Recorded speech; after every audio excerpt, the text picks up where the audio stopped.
Hi, I'm John Twist, and I'm going to show you today how to spin the engine over on your MG. First of all, we'll start with the T-types right here. Okay, here we go. We're going to open up the bonnet on our T-type, and of course, to spin the engine over, first of all, you make sure that you're out of gear. That's always wise. And the wheels are either chalked or your handbrake is on. And if we come right over here with the camera, it's very obvious, but we take our starter switch and we can spin it over right like that. So very, very easy, just pulling on the switch. You can use this to set the valves or things like that. Now if we want to start this car without the key, again, make sure you're out of gear and the wheels are chalked. If we have an original fuse box, my cameraman's going to come down and take a look at the fuse box here. Very carefully. It's tight into here, Andrew. Yes, sir. Whoops! Dropped my fuse. We can take our fuse and place it between the clips that hold the fuses. So here's my extra fuse. Reach over and there we go. Right now, if you have a later model fuse box or a 9-post control box, you can either use a jumper wire across these two, or if you just want to do it momentarily, you can always take your screwdriver and start it like that. Let's take a look at an MGA next. Now let's take a look at an MGA. This MGA is a 1962, and it's an MGA Deluxe, which means that the starter switch is on a little bit of a different angle than it is on the other MGAs. But again, with an original style of fuse box, we can pull the bottom fuse out, push that fuse one side or the other, and we should be able to start it right up. Just the fuse, okay?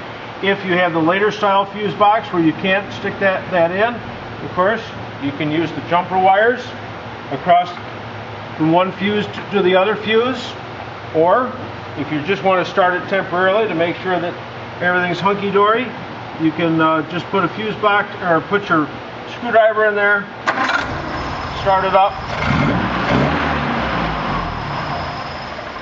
The MGBs are almost as easy.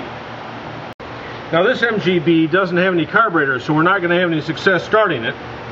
But again, we have our fuse box. Now it's no longer possible to put a fuse between the two sides, so we can take a wire and jump between the two, and then simply press the starter button to get this to start up.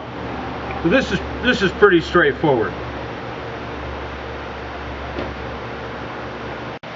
Now we're going to take a look at the 1970 through 76 MGBs. Of course, midgets are very much the same.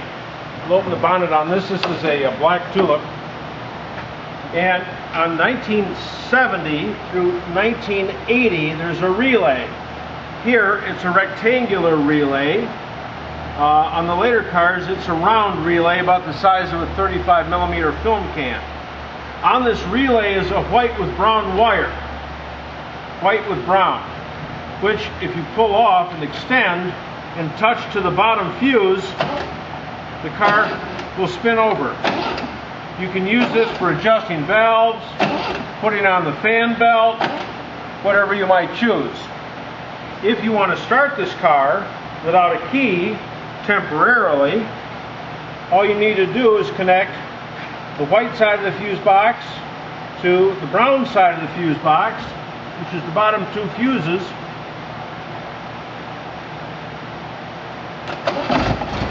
and it starts right up. Again, this is the white with brown wire, which spins the engine over. Let's take a look at the later Model Bs next.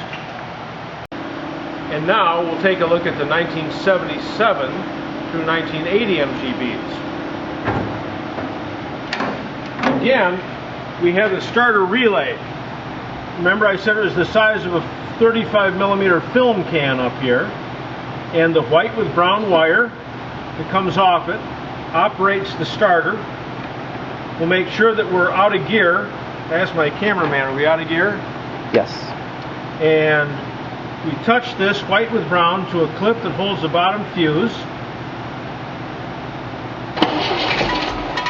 Right? Now you heard it try to start, but it won't stay started unless the coil is on. And to make sure that the coil is on, we have to jump right from the ignition coil down here to the bottom fuse here. We don't want to let it run for too long because it's running on full battery voltage. But it will. Yeah, one of my wires must have fallen off here.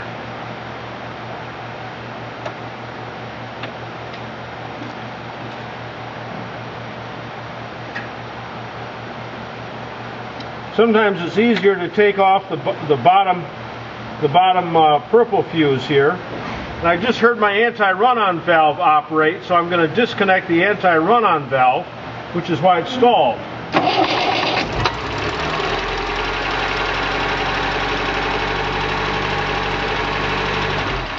We can shut it off by disconnecting it, or, and this will be in a later video to show you how the anti-run-on system works.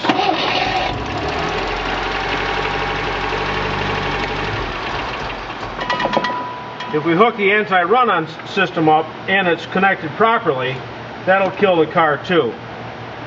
So I hope I've shown you here how you can spin the engine over so you can set your valves or put on a fan belt, whatever you might want to do. And I've shown you how you can use the fuse, a wire, a screwdriver to jump the hot circuit on the car and start it up so you can let it run temporarily. Always make sure it's in neutral. Safety fast. See you tomorrow.